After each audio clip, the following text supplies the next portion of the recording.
That's a gay-ass podcast. What? That's a gay-ass podcast. What? A really, really, really gay podcast that we call That's a Gay-Ass Podcast. That's a gay-ass name for a gay-ass podcast. Welcome back to That's a Gay-Ass Podcast, the podcast that asks, whose fault is it that you're gay? This week, we have a casting directress on the pod, Jessie Tannenbaum, who works on little-known shows you've never heard of called Big Brother, called The Amazing Race, and called Survivor. But first, this is Brandon Kyle Goodman with this week's 3 Gay Tips. I'm Brandon Kyle Goodman, and here are 3 gay tips on having sex with your friends. Number 1, choose wisely. Let's not fuck our friend who is actually our gossipy coworker who will tell the office about our throat skills. Ugh. Number 2, communicate. Is this hang a play sesh, or are we actually just gonna watch VH1's Divas Live? Both are fun. Your girl just wants to know. Number 3, go with the flow. If y'all stop hooking up, that's okay. The best friendships are the friendships that evolve. So enjoy your time together, whether that's an actual game night or a game of who's in my mouth. And those were your 3 gay tips. For more mess, check out my podcast, Tell Me Something Messy. Now back to you, Daddy Eric. Daddy Eric. 3 gay tips. Woo! Brandon, such sage wisdom. And if you want to listen to that new podcast called Tell Me Something Messy, go to his Instagram at Brandon Kyle Goodman, where you'll also find some delicious thirst traps. Today on the podcast, we have the casting director of Survivor, Big Brother, The Amazing Race, but most importantly, he helped cast Legally Blonde: The Search for Elle Woods. That's right, he's a recent Emmy nominee, a fellow Jewess, and a very good friend. Enjoy this episode with Jessie Tannenbaum. Casting directress Jessie Tannenbaum is on That's a Gay-Ass Podcast. Jessie, I'm so thrilled to have you here. Thank you for coming on. Eric, one Jew to another, anything for you, you know? Oh, Jewess on the Gay-Ass Podcast. Now, can you tell the listeners where we met each other? What was that fateful night? So it was a beautiful Friday evening, and I got dragged to a dinner party, a gay dinner party by my good friend Ryan and your friend Ryan. And he knows that I don't love meeting new people. Not because I don't like people. I'm just introverted and people think I'm an asshole, but I'm just really shy, believe it or not. So he dragged me to this party. He's like, we're going. And I walked into like a room of gay men, like probably like 20 gay men. And like, I feel like you like beelined it to me, or I just felt like once again, the Jewish camaraderie between both of us, and sat down next to you and you were just like, bam. Oh, yeah, I'm pretty sure I beelined it to you and instantly went, he's hot, he's gay, found out he was Jewish, and then we were off to the races. Did you feel that my flirting with you was appropriate, inappropriate, or potentially illegal? I appreciate inappropriate flirtation. So I would put it at that level. I think there was like a chest grab, or like you asked for permission actually, and I granted it. So wait, watch I get canceled because comes out that I'm just grabbing tits without consent, which by the way, consent is sexy. And if I see a perky pair like the ones that Jessie has, I will always ask, and ask I did. But it's so amazing to have a good Judy on this podcast, and also a Judy that I love and respect so much. You are a casting director for some gigantic shows. I'm talking Survivor, I'm talking Big Brother, I'm talking The Amazing Race. But my internet sleuthing tells me that your first casting job was Legally Blonde: The Search for the Next Elle Woods. Can you confirm or deny? I will confirm, technically on paper, that was my second casting job. So I used to be a modeling agent, and I represented like male models, which I'm sure you would love, and I'll tell you those stories later. And after a while, I knew that industry wasn't for me, and I got into reality TV, and I got a job working on parental control, looking for like sexy singles. And after like a year of working maybe 3 to 5 hours a week, I was like, okay, I should probably be a little bit more responsible. So I went in for a big boy job as a casting associate for Randy Bernstein, who does all these great shows. And it was for Legally Blonde: Search for the Next Elle Woods, which I was a fan of the movie. And I'm not a musical gay. I got to be honest. Like, I appreciate support. them. It's okay. I like them. Like Disney gay level 10, I'm a 4.5. A musical theater gay 10, I'm like a 5.5, 6, right? So I was excited to do it, and it was so amazing. I was in LA, we went to Orlando, we went to New York, and hundreds of girls lined up to audition, and I was sitting next to Bernie Telsey, who I found out later that's pretty cool. And then I met Laura Bell Bundy. We saw the show. It was still to this day one of my favorite shows I worked on. It was so much fun. I mean, I'm not joking. It is one of the things that made me gay. I know people listening remember watching the show and then watching them do the literal Broadway production on MTV. I can tell you like how I felt, and I still follow some of those girls to this day. Like the other day, one of the contestants came up and I was like, oh yeah, she's on the 6th national tour. Like those girls meant a lot. Do you remember when you were working on that show, like, did it make your love of musical theater change in any way? Or did you say these people are crazy, never again? No, absolutely not. Because like other shows, like I grew up watching American Idol, right? And like, yeah. So, so many of the people are like, I'm sure they're plants to some extent of just being like a horrible singer, just so the judges could tear them apart. And I feel like reality TV has evolved where it's less brutal, which I really appreciate. This show, I would say 99% of the people that showed up were talented. They were super, super talented. So from the beginning, I really appreciated all the work they put into the blood, sweat, and tears, not to be cliche, that they poured onto the floor. So I always did like musicals, Carousel, grew up watching Chicago, Damn Yankees, I believe was my first musical my dad took me to in New York City. And I did fall in love with it. I just can't tell you everything about every musical, Okay. So this did... The fact that you can talk about Bernie Telsey tells me you're gay enough, and the rest is history. There's other gay things about me too. Well, that I know. And we're going to get into it because one of the other gay things about you is just the fact that you work in reality television. Gay people are so obsessed with these shows. And there's one person that I need to personally thank you for on a recorded podcast for bringing her into my life, which is the queen, Parvati Shallow. Now, the reason why Parvati did That's a Gay Ass Podcast last year, the reason why it is one of the most downloaded episodes of this podcast is because you, Jesse Tannenbaum, said, oh, you want to get her on? I'll text her. So can I thank you for bringing her into my life? You're welcome. And I don't like to pull out the big guns, but I just remember coming over to your house for dinner, and your lovely man made a beautiful dinner and made I believe some type of pie or something. Sure. And you were talking about trying to get her, and I was just like, wait, I normally don't do this, but I want him to like me. So I was like, let me do this. And it worked. I'm on your podcast. Oh my God, your transparency is so gorgine. It's true. It's true. It was huge for me. But also, if I can give the BTS, I have no professional ties to these companies. But what was actually happening with Parvati is that there was a lot of back and forth with the traders people with finding a time for her. And it was just kind of slow going. And then when you said you could reach out directly, I literally within a day had her scheduled after weeks of trying. So you really were my gay guardian angel. But I think that Parvati is one of those people that has such crazy star quality. And can you talk about that process with a show like Survivor? Can you notice it pretty quickly when someone comes in or when someone submits a tape? Or does it take a while for that star quality to reveal itself?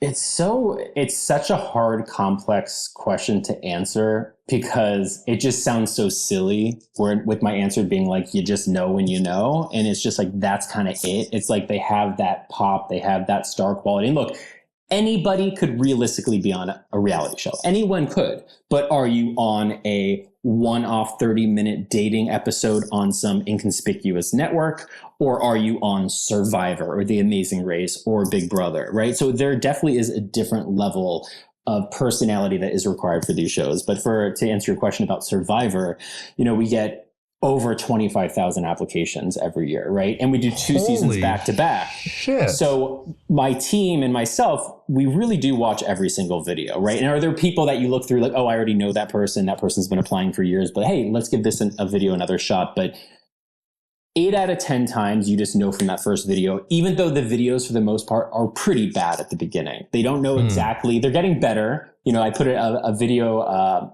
message from me on the main casting website, basically saying, hey, look, I'm the casting director. This is what we look for. This is what not to do. This is what to do. And the videos have gotten a little bit better, but it's just looking for that authenticity. Somebody that literally it feels like I'm sitting in the car with them as they're driving and they're shooting the shit with me.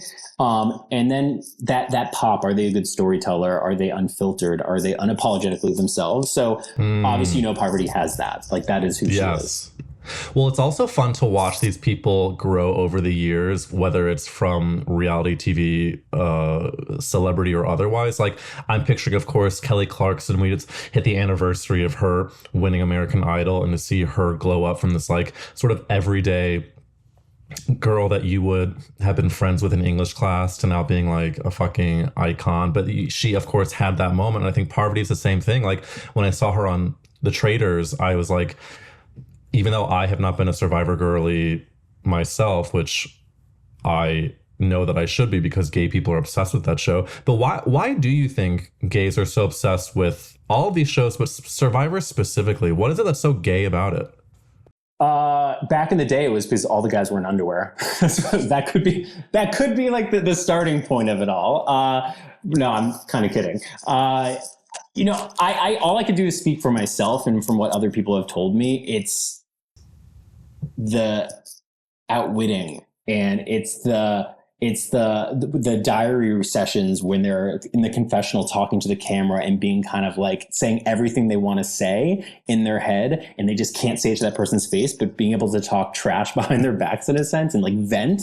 I think it's the drama of it all when there's like a major blindside or a backdoor if we're talking Big Brother, or in your mind you probably go somewhere else. But I don't know, probably the drama, the sexy people that we've had on the show before. I feel like we've diversified our cast a lot lately, where we care about a lot deeper things than that. But I don't know. If you watch the shows that your friend casts, maybe you can answer the question for me. So. Well, by the way, I do watch the show. It's just there's 49 seasons. I know season 47 is the upcoming season with Jon Lovett of Pod Save America. And so I just know like there are people who are like can quote, remember season 28 when... Yeah, I can't even do that. I don't remember what I had for breakfast this morning. I will have Alzheimer's when I'm older. You and me both, baby. Yeah. Palm Springs. We forget each other's names, but we'll feed each other cottage cheese. I don't know if I've actually told you this herstory, which is kind of fun to do on a pod, but did I ever tell you that I had another famous dinner, not with Jesse Tannenbaum, but with a famous Survivor alum? It was a Passover Seder that was before this person did Survivor, and this person's name is Zeke. That is correct, Amundo. I was at a Passover Seder with the very famous Zeke, and I believe it was years before he did Survivor. But when did you start working on that show specifically? I really should have the answer to this. Like, I really should. But the way I transitioned into it, Lynn Spielman was the head casting director of The Amazing Race and Survivor for years and years and years, since the beginning, basically, right?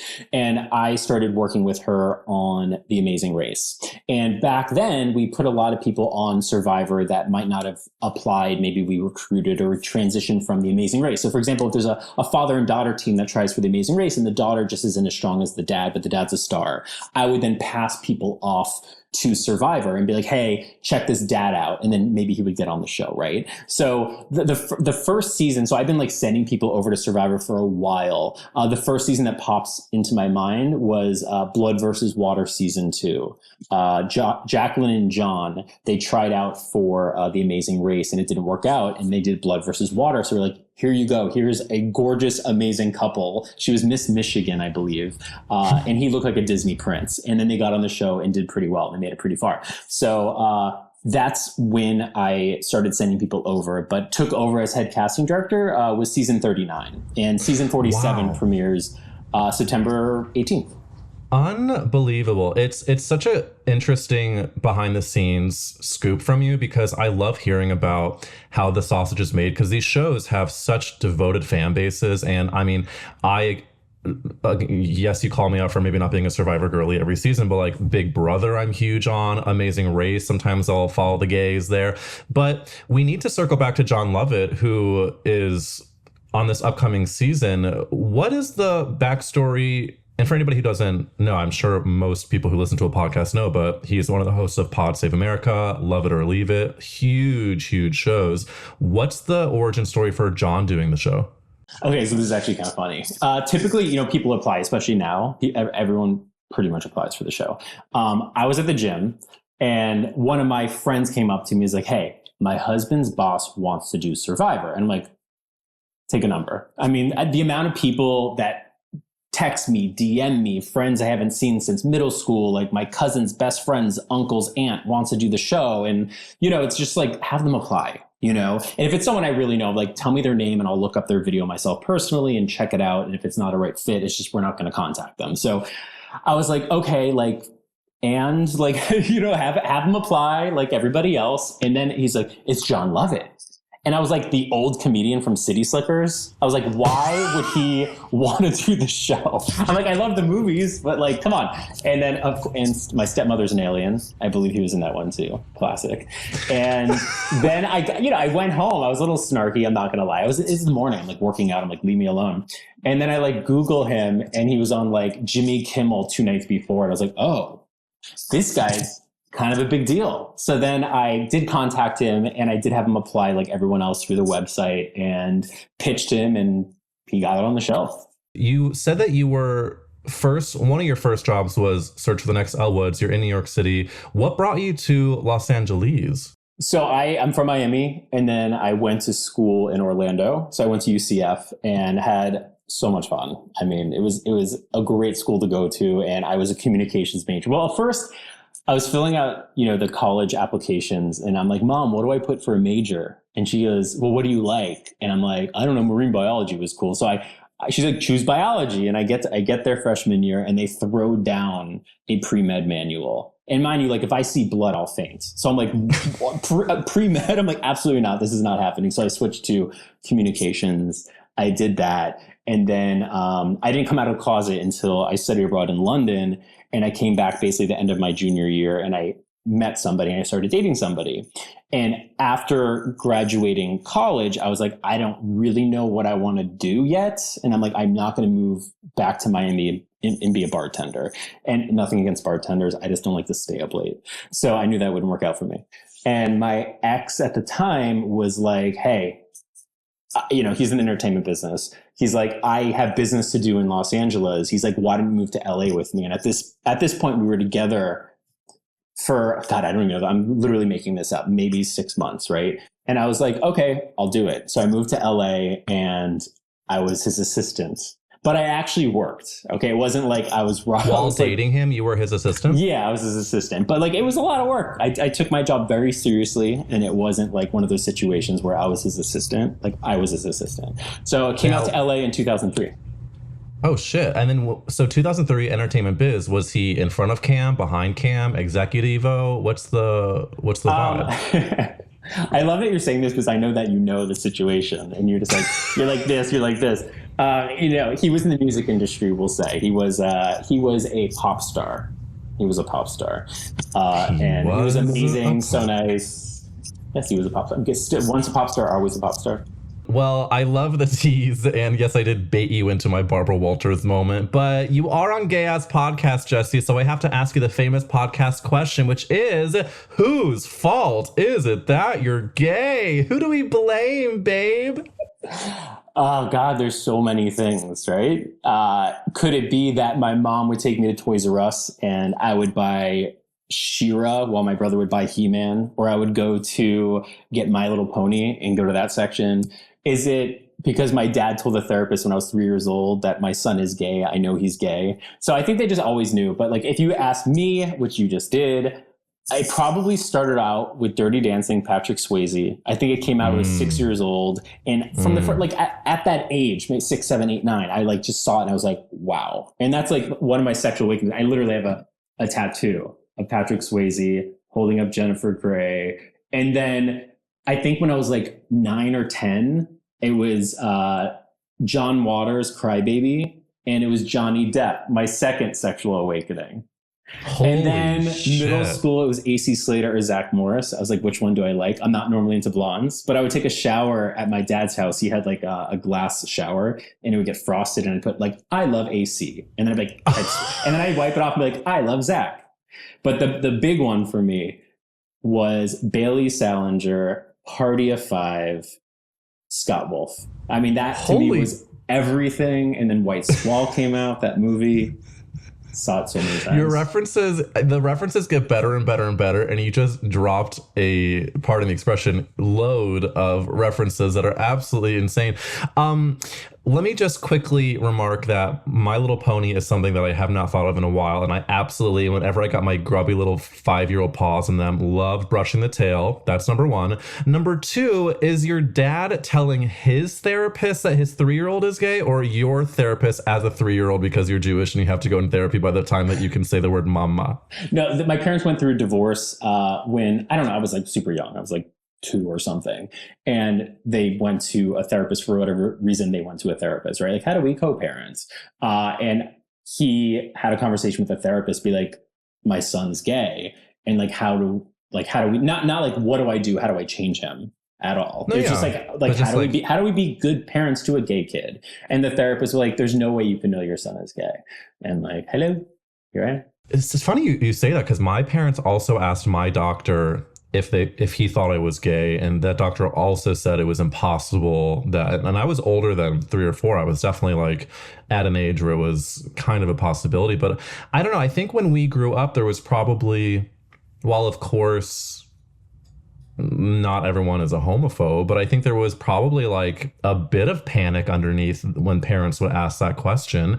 And I'm sure doctors would say that because A, they think it's not possible, but also because there's nothing that you can do except just like wait it out and see if the flag is rainbow or not.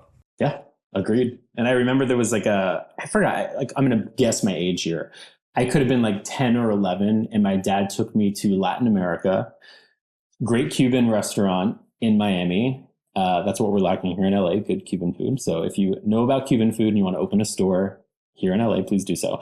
And I think we were having breakfast or something, and he just had a conversation with me, and he's like, you know, son, like, if you ever loved like a purple person or like a yellow person, or like, and it's like, that's so sweet, right? You made just that face, like that's so sweet face. But at like 10, 11 or 12, I'm thinking like, Dad, what the fuck are you doing? I'm like, stop. I'm like, not ready to have this conversation. I'm like, okay, Dad, I get it. And then, you know, so when I came out to him, you know, he just was like, finally, basically. Told you so. No, I think that is the quintessential Jewish parent, which is very well intentioned, but asking too soon without a lick of a boundary. And I think that's how I came out. I'm at a Chicago airport. My mom said, but I was a senior in high school, so to her credit, I had been struggling for a while, but she said, you used to tell me that you would be made fun of for being gay, and you used to be struggling, but we haven't talked about it. And how are you doing now? And I literally, within a second and a half, broke down weeping and said, I think I am gay. And then it was just like the flood walls, is that what they say, open. And I was just like, thank God. So in that moment, I was grateful for my mom for bringing up the conversation, but I don't know if she hadn't, what would have happened. But if you look back at this full circle, when you talk about when you came out, I'm just curious about, did you say you met someone in London? Was that a little? Yeah, so I studied abroad in London, and I went my junior year of college, right? And like day one, I get there and I walked into the mess hall and then started meeting people, and we hosted at my dorm because they rented out a hostel, right? So I wasn't at the dorm with an RA. So we had the place without any like adult supervision whatsoever, even though like I was 20 years old. I was an adult, obviously. And we threw like kind of like a pre-game keg party to go out to a club, and like all the people studying abroad were coming there. So I was downstairs having drinks, and you know, in London, they have like those windows, like where the sidewalk is, and you can kind of see the sidewalk. Oh yeah. So this guy was like knocking at the window, and I went up to get it, and he was like so hot. He like, not normally my type because he's blonde, but he was like Brad Pitt mixed with like Matt Damon. He's like, hey, what's up? My name's Jay. How you doing? I was like, oh. So he comes downstairs and then we were drinking. We separate. We all go to the club and he's dancing with one of my new friends. And mind you, like I'm straight, right? Like I'm straight. I already told everybody I have a girlfriend back at home. Her name is Amber. Like I just thought Amber was like a hot girl's name. And he was dancing with this girl that I knew, and then he like pulled me over to dance with them. And so she's dancing in the middle and I feel someone grab my ass. And I'm just like, what? And then I look and it's an arm attached to the hand that's grabbing my ass. And that arm is attached to a shoulder of this guy in front of me that came to the apartment and knocked on the door. And it was this guy. It was Jay. So we hooked up that night. I said, please don't tell anybody.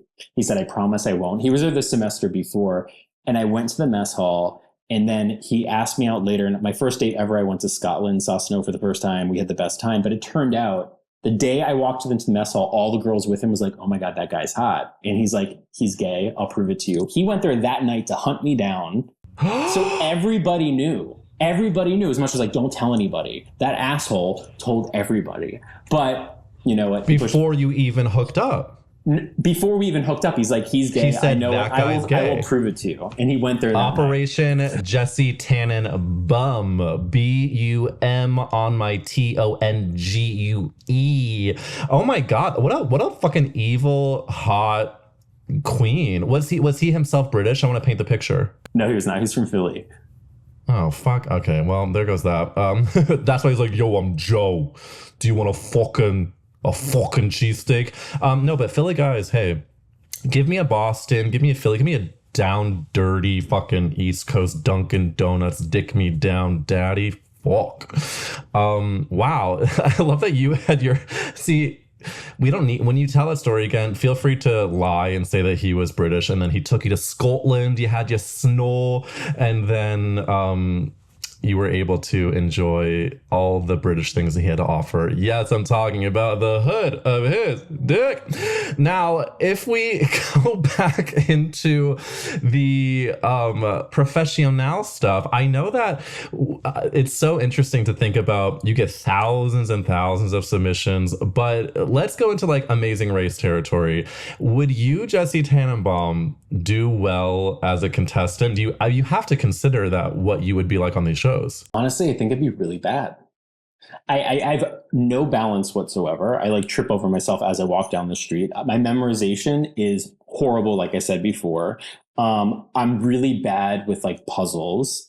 I'm really good at traveling and I don't lose things. So I would never lose a passport. I would hold on to the fanny pack. I would be really good at like booking the reservations, finding the best flights possible, but I probably would rely on my teammate to do everything. I really am not just saying this. I think that you and I, part of the reason we connected is because we're very similar in all of those ways. I could not be dumber when it comes to a puzzle. If someone explains the rules of a game to me, I immediately clock out. So I was just in Fiji for the end game of season 48.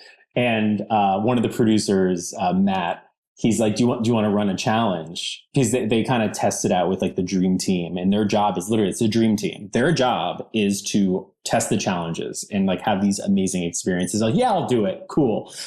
So the end thing was to build this puzzle, and I did horrible. And this isn't just like me doing this in front of like just the two people that are there. The whole crew is there because they're testing out the cameras and they're testing out the angles. And it's like me in front of everybody, all the producers. Jeff Probst is there and I am bombing. And my friend, one of the producers, is like, to the left, that one. And I'm like, be more quiet. I'm like excited. Like even with the hints, I was horrible. Horrible. That sounds like my worst nightmare, no, because it's the highest quality cameras are watching you be not smart, which you are smart, but there are some arenas that we're placed in that we are not built to succeed in. But it is so cool to see. You post about this a lot too, about how amazing Jeff Probst is, and I'm obsessed with his career. I'm obsessed with how amazing he is at not just hosting, but like it's almost like therapy. It's almost like he has this emotional attachment to the contestants. What would you say he is like off of camera? Is he like the same as he is on set versus at a bar? What's his vibe? Honestly, yeah. I like, it takes someone super authentic to be on Survivor. And therefore, I think it takes someone super authentic to not just be one of the executive producers, be so involved in the casting process, but to be the host. So many shows cast actors or people that have been hosts. Jeff is a producer. Like, that's what he is. And he's got this charming personality, and that's what makes him such an amazing host. So he's like that off camera too, just like authentic. And he actually really cares about the contestants during the casting process, whether they make the show, whether they don't make the show, checking in on them through me to make sure everything's okay with them. And I just haven't really experienced that with that many other people. There's other great hosts out there, obviously, right? Like Julie Chen's amazing, Phil's amazing. Jeff Probst, I just work really closely with him compared to other hosts, and he really does care. It must be so interesting to be not only working with someone like Jeff, but also I'm just thinking about Jeff's life. When you're working on such a high profile show and it's been going on for so many seasons, if you don't find deep meaning with it, then I think it would really show on camera. And I think it would lead to a very deeply unhappy person. But it's clear that he gets so much out of it. And I think that's sort of like can be the difficulty of Hollywood and of entertainment people, is the people that end up only doing things for fame or for money and then lose all sense of like who they are as a person. But it sounds like he has maintained that. And that's like, I think one of the most important things someone can do. I hope to be able to say one day that I have a lot of money and that I have not lost this sense of myself. But as of now, I'm still myself and fight my way up. But I aspire to have that Jeff Probst-ness. It's incredible. It's like, and I was even in the control room, obviously watching the challenges as he's like talking to the contestants, but then at tribal council, and he is not reading one cue card. He does not have something in his ear telling him what to say.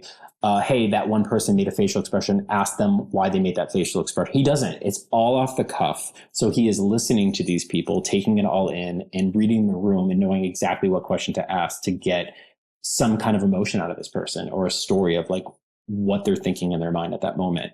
It's crazy impressive. I don't think people understand the amount of skills that someone like Jeff or people, just people working on the shows you work on need to have, because it's such, you are crafting these stories and also the elements and the stakes of having thousands of applicants in order to craft the right vibe of a show. Like when you think about Big Brother too, that to me is so much about chemistry and about, the crazy circumstances they are put in on like an emotional level.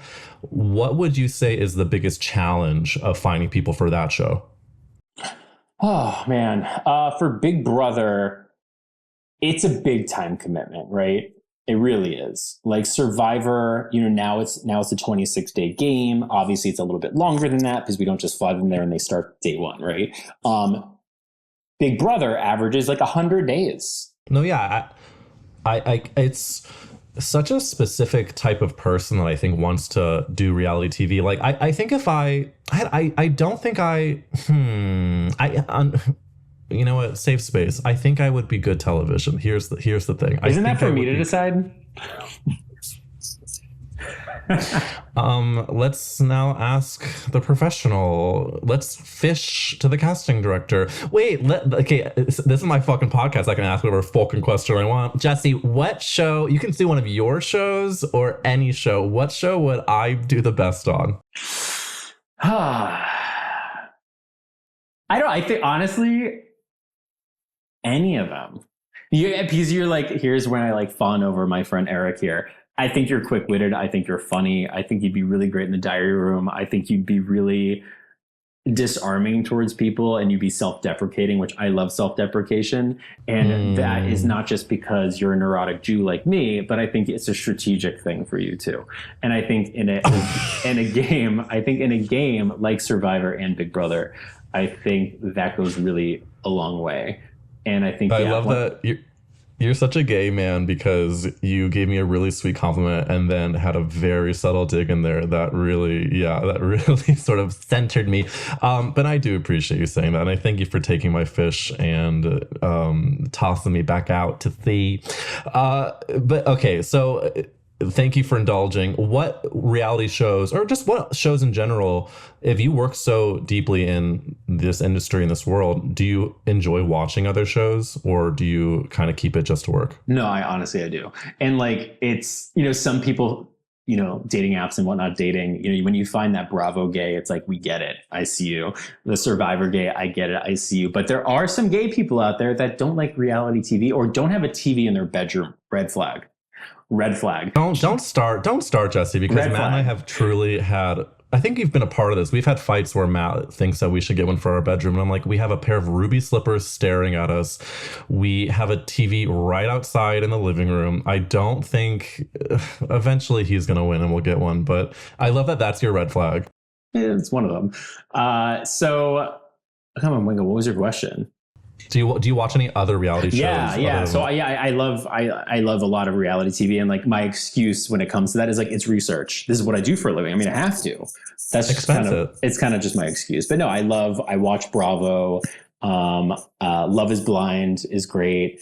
Love on the Spectrum is great. But I watch a lot.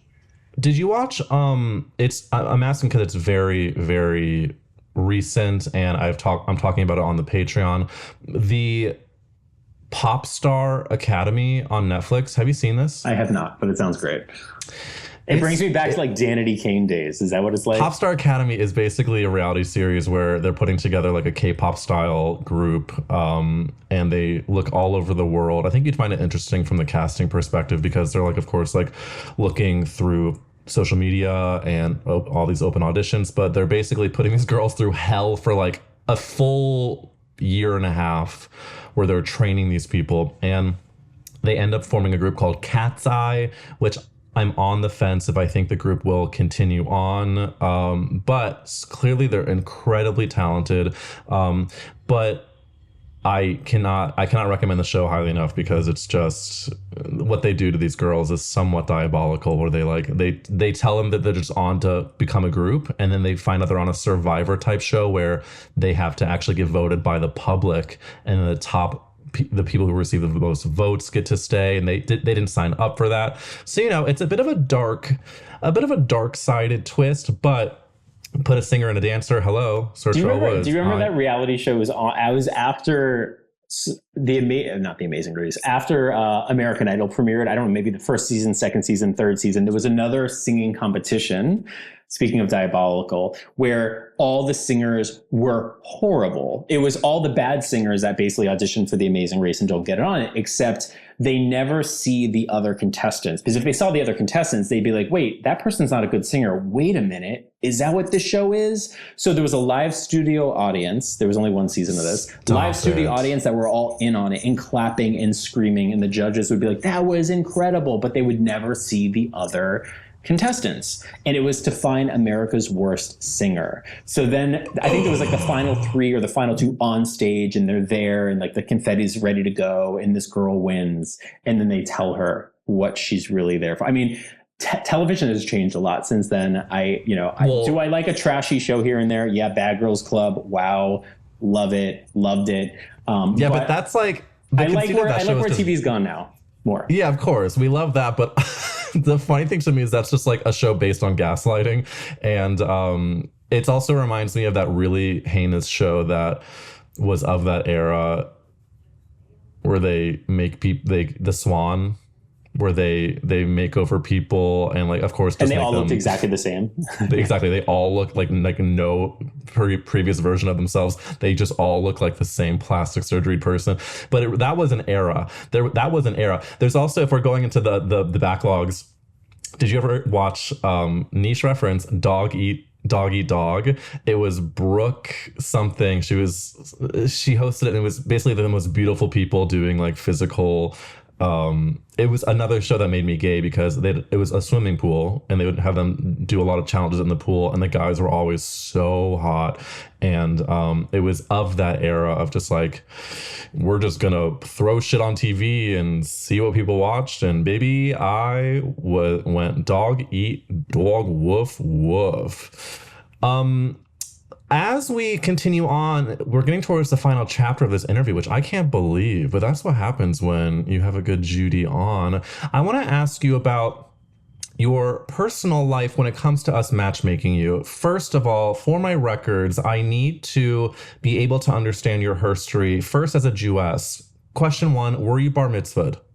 Ken, Which means yes in Ivrit, Hebrew. Second question, what was your bar mitzvah theme if you had one?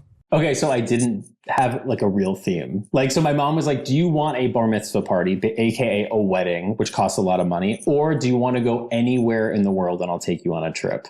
So I chose that. So we had a dim sum, maybe themed party at my house. And little insecure gay boy Jesse was probably just like riding that because I was afraid no one would show up to my party because I kind of kept to myself when I was younger. And where I chose anywhere in the world, Los Angeles, California. Because of 90210, because of Melrose Place, I came to Los Angeles. Anywhere in the world, this is where I came. No, that's how we know you're gay, is you were like, I just want to have a few close friends for dim sum, and then we're going to go to Beverly Hills. Okay, that is a good look into your history. Now, when we think about your current state, when I'm looking for a match, what would you say personality wise? Do you want someone that you're both at a bar? Is the person you're attached to, is he doing more of the chatty Cathying, or is he more of a coffee meets beta? I've never dated somebody that wasn't an extreme extrovert. Right. I'm introverted. People are like surprised to hear that, especially with what I do for a living, but I talk to people all day. So I kind of like, I cocoon, right? And I recharge from being alone. Everyone I've ever dated has been that person you bring to a party, you bring to a bar, and everybody's best friends with him within like an hour. And they're coming up to me, be like, oh my God, don't fuck this up. And I just wonder, like, do people say that about me to my boyfriends? I'm like, I fucking hope so. But they're saying like, good luck. Careful. Yeah, I mean, listen, if I'm at a bar with my boyfriend, we're both going to be chatty Cassies towards each other, but he's probably going to talk to the strangers and I'm going to be there looking like an asshole bitch, but I'm just like introverted and shy. Yeah. Which, by the way, you're saying that and I respect that you're saying that, but when I met you, you were nothing but warm and inviting, and you did the hell out of me. You've obviously said now 12 times how blonde people don't deserve rights, but do you have any other physical type? I mean, it's evolved throughout the years. I'm definitely like way more open to all different types of people, to be honest. Like age for me, if you have like your shit together, I feel like there's so much baggage out there. And listen, people have baggage, right? I probably have baggage too. I just think it's less heavy than a lot of people. So just having a career that you care about, 35 plus, really 40-ish would be ideal. But I'm getting desperate out here. So like, give me a good 21-year-old that has a job. I'm just kidding. No, baby. Absolutely not. Baby. No. I know physical appearance to me, it's like people, assume things. Like I don't want a yoked Instagram boy who like every picture on his page. And that's like a telltale sign for me. Like telltale sign for me is like every picture is them posing. If you're not smiling in one of your Instagram pictures, we're not going to work out.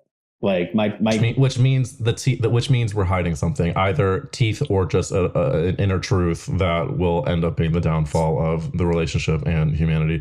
But if you're really asking, hairy, dark features, great smile, sarcastic, bust my balls as much as I bust his balls. That's like really important. Somebody that appreciates I'm close to my family. It's bonus if they're close with their family. I've never dated somebody whose family has been accepting of them being gay, therefore not completely accepting of me. I've dated people that their parents treated me like a part of the family, but deep down I just knew they weren't really thrilled with the situation. But people can't control that, so I would not hold that against somebody. That's a really interesting point, because I think that a lot of times when people think about dating, you don't think about the whole picture when it comes to especially like finding a partner, because you think, I just want X, Y, and Z. But there really are so many different elements to dating, and I think family is a big one that it can translate to how that person perceives themselves. And I'm not saying that if you don't have a supportive family that you're not going to be in a positive relationship, but I think it is like a strong thing that queer people have to be expected to do, which is to, with our family baggage, if we have it, to really build ourselves up so it doesn't affect our relationships. And I do think it's a testament to you that can be a safe space for these people who might have, either bigoted or just whatever, not the most gay friendly families. But I am going to give a shout out to my in-laws because I ran a risk dating a Southern Catholic boy, and they could not be more lovely. And I am great. I don't take it for granted. I'm grateful for it. And the Lemuses, God bless. God bless. Eric, and Merry isn't this Christmas. about me here? Who? Isn't this about me? Sorry, I didn't even know you were here. I've been talking to myself this whole time. Now, since we have to end this interview, Jesse, I'm going to ask you the famous final podcast question, which is, if the world was ending, you could only save one character actress, who would you save? I put a lot of thought into this. And I'm glad you didn't ask me this off the cuff because I'm horrible at these things. But do you know who Evelyn Couch is? I've heard of Evelyn Sofa. I don't know who this I is. love that. Are you looking it up? I'm looking it up. Okay, I'll give you a little clue, even though you're looking it up right now. I'm sorry, ladies, but I'm older and I have more insurance. Did you get it? I wish I could say that I was like, is that fried green tomatoes? It's Kathy Bates. Kathy Bates is who I would save. Misery, I love horror movies. Fried green tomatoes, I love to cry. Titanic, I guess I've always been fascinated with the Titanic. What can I say? Dolores Claiborne, she's amazing. Kathy Bates is such a good answer. And there's something so comforting knowing that she has been a part of these films. I think that Kathy Bates has now come up 2 weeks in a row. Margaret Cho represented Kathy Bates in the character actress competition, and she did a scene from Misery. And I love that you have cultural touchstones because you love to be afraid and you love to cry. And that to me is the gay Le Dor Vador tale as old as time. Can you do me a favor before we end this, unless we're going to keep talking about Kathy Bates? Ask me a question about my mom, because I talked about my dad, and she's a Jewish mother, and I will be in a lot of trouble if I don't like talk about how great my mom is, which is true. Well, you know what? No, it is true, because you've talked to me about her, and it's funny you say that, because I actually had an impulse to say there's something about gay boys with their moms, especially with close families, and dare I say you and your mom are kindred spirits? Yeah, we are. Yeah, Would you say your mom is a character actress? No. I don't know if I would say that. I don't know. I just would say my mom is like a hippie. She's a hippie that's always like, she loves that, like, I'm her gay son. Like, she loves it. She talks about it all the time. We do pottery together. And my mom's amazing. She made me who I am today. I have to thank her for everything. Can we give snaps to a gorgeous hippie mom that is obsessed with her gay son? That, to me, oh my God, there she is. Tattoo is coming out. I love that you have a tattoo for every touch point of this podcast. I'm going to picture, I bet, is Laura Bell Bundy on your asshole? I am so obsessed with your herstory, with your mishpucha, which means family, with your amazing work on these shows. And I just want to genuinely thank you for not only, of course, coming on this podcast, but for giving us gays so much to eat with the amazing people that you help to put on these shows, the amazing worlds you create. And with that in mind, because I'm sure people listening are going to want to follow you, Jesse, can you tell them where to do that and maybe where they can find out how to audition for you? Yeah. My Instagram is jesse.tannenbaum. So jesse.tannenbaum. And then for our shows, so we're doing Survivor right now. We're casting season 49 and season 50. Big Brother is currently airing, but that doesn't start casting until February. And Amazing Race is going to be casting at some point, most likely in the new year. And casting information you just found at like cbs.com/casting it sends you a link to all of our shows. Amazing. Everybody go follow Jesse, tag him. And if you're single, Harry, and you've got your shit together, and you also want to be friends with me, slide into those DMs. Jesse, I'll see you at the next family dinner. Shalom. Thank you for listening to That's a Gay Ass Podcast, and thank you to Jesse Tannenbaum for such a gorgine interview and for giving us that casting directress BTS. If you want more Gay Ass Podcasts, follow along at Gay Ass Podcast on Instagram. Follow me at Eric Wills, and you know we're on the Slatreon for more gay assery. That's patreon.com/Gay Ass Podcast. I'll see you next week, and as always, stay gay.